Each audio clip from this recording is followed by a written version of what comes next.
Name is Rick Moore, and I'm the publisher on Whitecap Publications.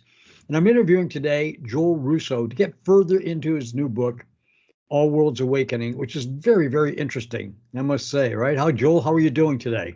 I'm fine, man. Yeah. You like doing well? Well, let's get right to it. We moving ahead. Who is Mr. Helser? Uh, okay, Helser is the third Loki in the first Harry and Nia arc. They had to had to take care of three Lokis on one Thursday. Long Right? story, but the rainbow shards. There's a sort of a time stop effect when they leave. When they get back, not much time has passed, so they can take care of three Lokis in one day. But Mr. Helser, Carl Helser, is just a name that this world's or a world's Loki has assumed. And it Oh, was funny. I didn't have any particular meaning behind it originally. right? It just it sounds kind of Norse and all that. Carl Helser, yeah. It wasn't until I was doing the second book I realized it actually has Loki significance. Um, Oh, it does. What is it? yeah, Carl. Well, Carl is man. Helser, sire of hell, goddess of underworld. There, Loki was the father of hell. Really? And it's like I didn't do that on purpose, and so he was man, father of hell. Like, well, Oh, okay, that's pretty cool. yeah. Well, even in more Yeah. interesting, his original name that Nia knew him by was Eddie Singer, and the Norse Eddas, their tales and stuff were sung, so he could have been an Edda singer. Like I didn't intend that either. Like, okay, I do that sometimes. That's very cool, Joel. Well, I have a character named um, Vic Donner in some of my stories. He shows up here and there. It struck Right. me because of like Vic Donner is lightning thunder, and he would be an incarnation of Thor. That also I knew who he was, but I didn't plan the name that way. It just sort of Is that the etymology of the words? well, more or less. I just like Vic Donner. Well, Donner is thunder. Vic, Viking. I just sort of that sort of makes Right. sense. But as far as Carl Helser, man, sire of hell, like well, So, and Mr. Helser is a third Loki, right? yeah, the third one on this Thursday, and I thought Thursday is particularly funny because Thor's Day. That also wasn't intentional; it just sort of worked out that way. I Yes. think I wrote it on Thursday, but it's like yeah. So their mission isn't to like kill him or anything. They just to scope him out and see if he is any kind of a problem. Right. Because like the first Loki, Logan Farber, we just wanted to be a rich actor. He was fine. Second Loki wanted to be a supervillain, basically, and he was a pain. He had to be put down, so to speak. This one, that's what they're trying to figure out. So. Right. Right. All right. Now explain Mr. Helser's, aka Loki's, security system. Well, he has a long hallway, and as you walk down it, the farther you get down it, people will pop out and attack you. Like first is two ninjas, then it's two armored knights, and then the last one is heavily armed people with automatic weapons and that sort of rocket launchers and things like that. Wow. His idea, he's got cameras watches. It's like because if he's got customers coming, especially if they've never seen him before, and if they get attacked and they meet him later, he goes, "I'm sorry, there was a glitch in the security system. I'm totally sorry. You'll get a discount." But the farther down they get, if they can handle everything down there, he knows what he has to deal with. If they take out the last batch of people, he's out of there. If they can take out that group of people, it's like I'm not dealing with these people. So yeah, and like I say, if there's any customers complaining, I'm sorry, I'm so sorry. There was a terrible glitch in the security system.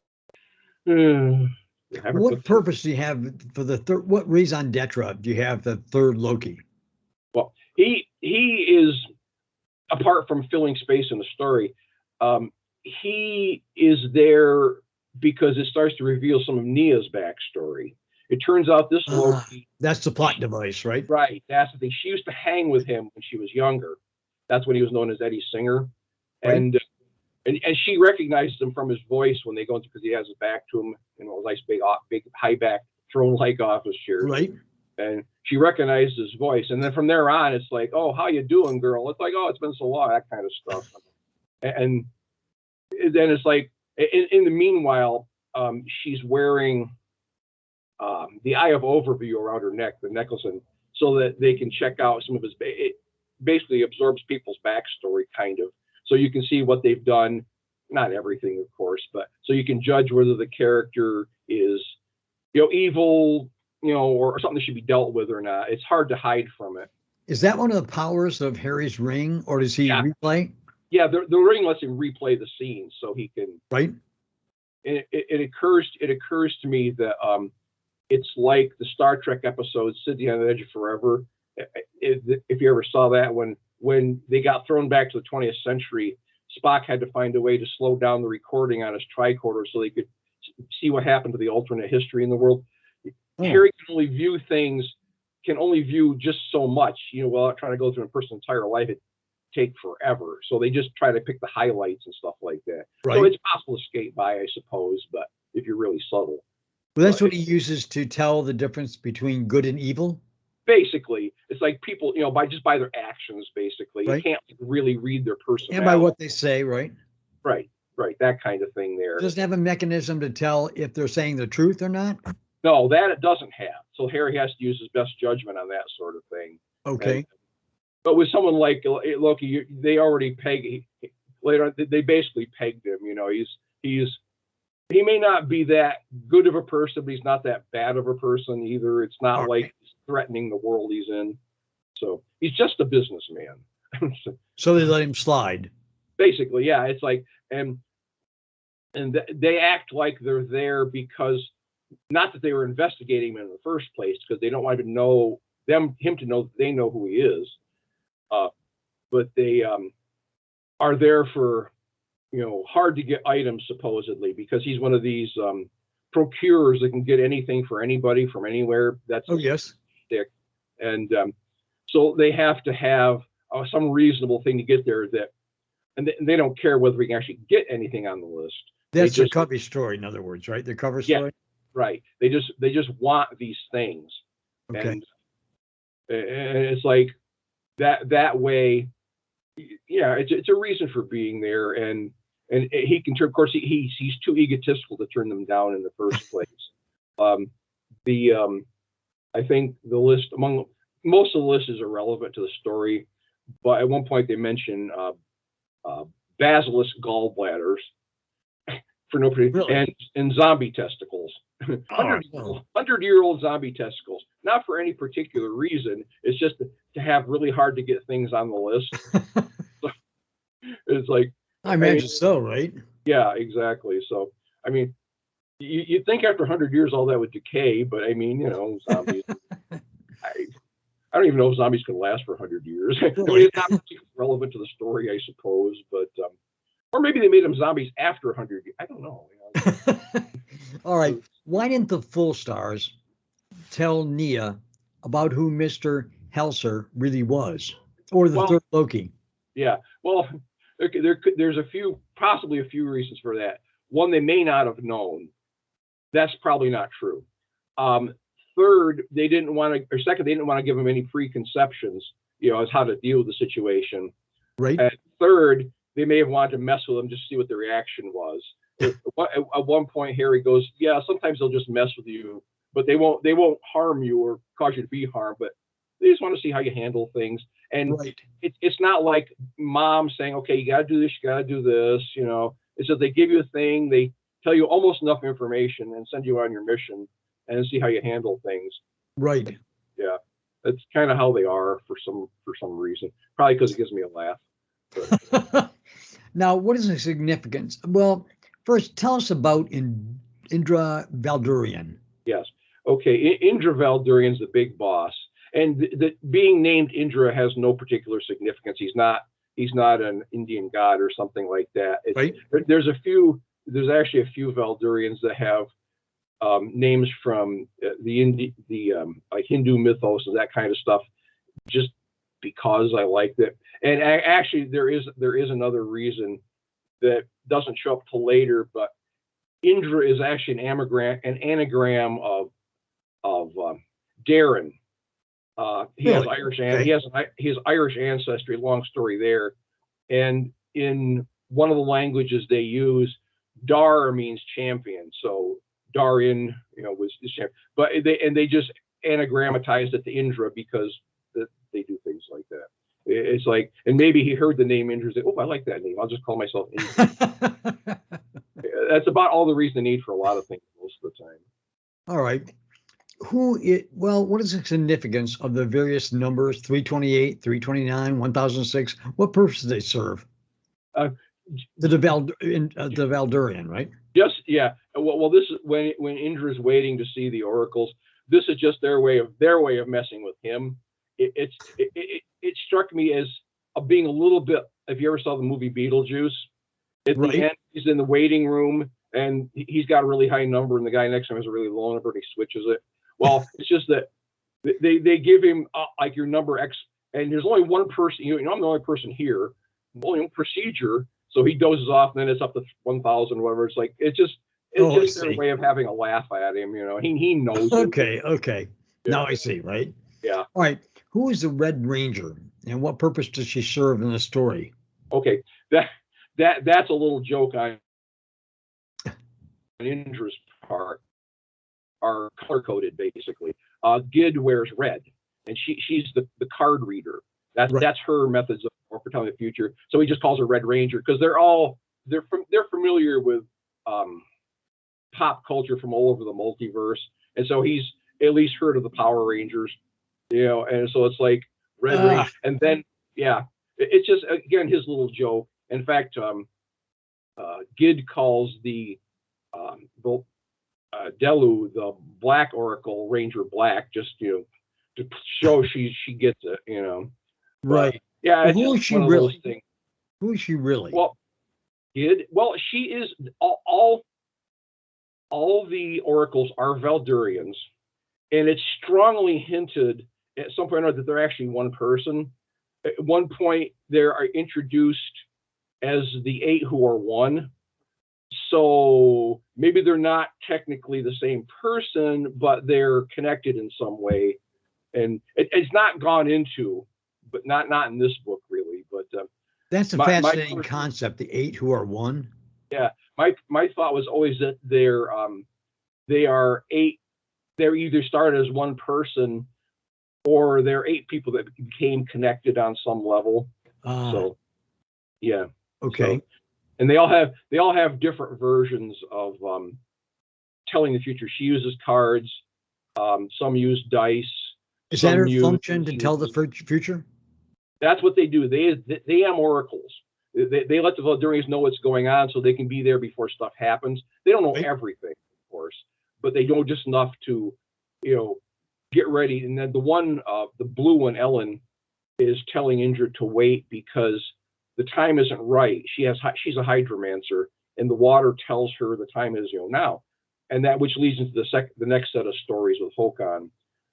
It's like they're all about timing, and that's what the thing is. Yeah, it's like she's like, he wants to recruit another Knight of Valoran, and she's like, nope, don't go now, not now, too soon, that kind of thing, basically. Really, and he has to show up just the right time. So is that what she means by the time is nearly perfect? Right. It's like if he leaves not quite. Right. If he leaves too early, he'll mess up the whole sequence, and it's got to go according to script by her way of thinking. So, yeah. Really. Yeah, that's just how the oracles are too. They're bored. They're predicting the future all day. They don't have a lot of free time on their hands. So it's like they get their little jollies in when they can. They don't predict many possible futures, but just the one possible future. Right. They're only focused on this particular timeline and trying to keep it focused and not have divergent branches and stuff like that. Okay. I don't get too much into divergent branches of realities here, except Earths. There's a number of Earths that get mentioned occasionally, but most of the book takes place in the bubble worlds, which are fragmented realities that float about in the infinite ocean. And right. These are worldlets that have sometimes bizarre physical laws. In the infinite ocean of time, or time and space, and time and space. And you can park there and you don't get charged a fee and stuff like that. But Yeah, I gotta use the infinite ocean is also the same as gray space, which is also pretty much the same as the astral plane and all the or chaos space.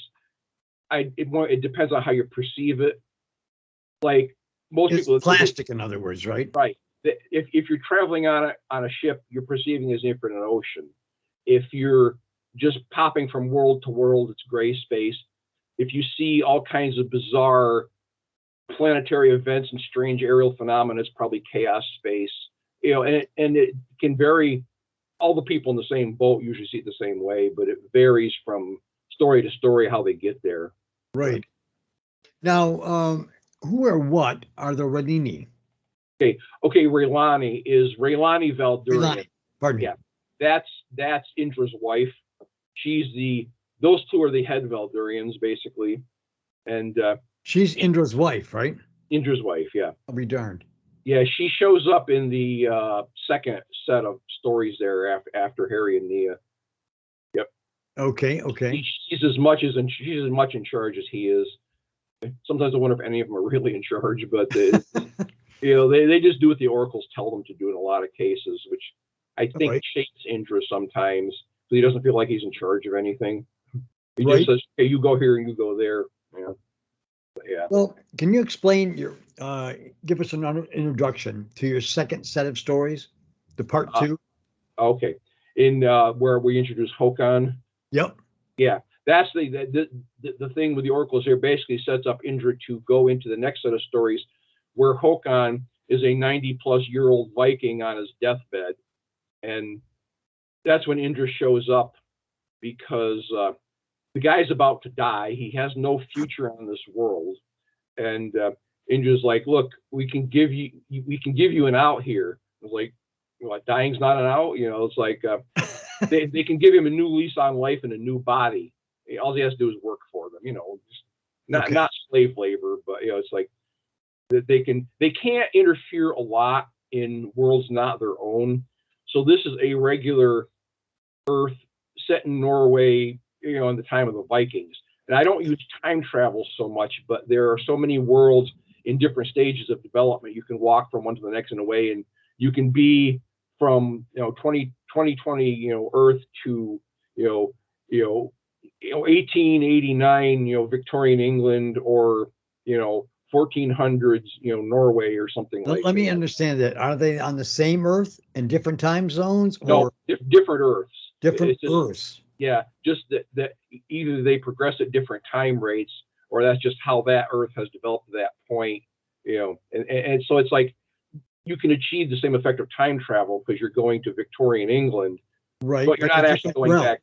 Yeah, it's just a different Earth that hasn't gotten to the 20th century yet. So okay.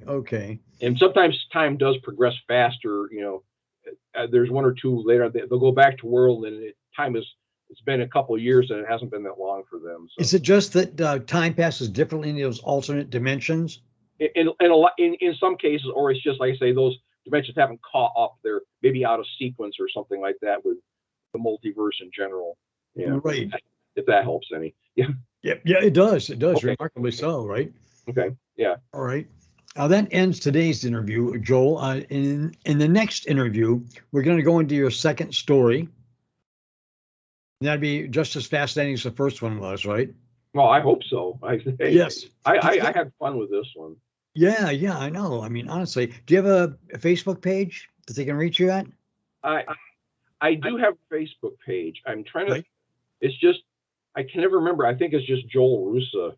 Joel Roosa. Joel Roosa. Yeah, I don't think there's anything special to finding me there, but. Yep. I'm not exactly all over the place, but I'm connected with a lot of people there, kind of. So, yeah. Well, the book is AllWorlds Awakening. It's a fantastic read about, if you like, superheroes and the multiverses and science fiction all blended into one. It's a great book. All right, Joel, we'll see you next time. And until then, all right, goodbye. Bye-bye.